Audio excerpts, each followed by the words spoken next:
দর্শক, জুলাই সনদ বাস্তবায়ন সহ 5 দফা দাবি আদায়ের লক্ষ্যে বাংলাদেশ খেলাফত মজলিসের গণমিছিল, এবং সেই গণমিছিল থেকে আমি আপনাদের সরাসরি দেখানোর চেষ্টা করছি। দর্শক, একটু তথ্য দিয়ে রাখবো আপনাদের।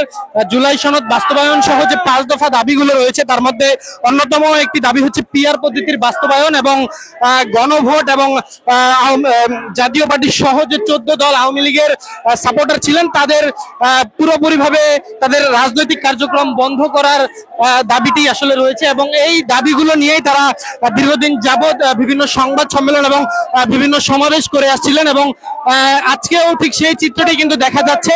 তারা বাদ জুমার পরবর্তীতে একটি সংহতি সমাবেশ করে বাইতুল মোকাররমের উত্তর গেটে, এবং সেই সংহতি সমাবেশের পরবর্তীতেই এই বিক্ষোভ মিছিলটি তারা করছেন। এবং এই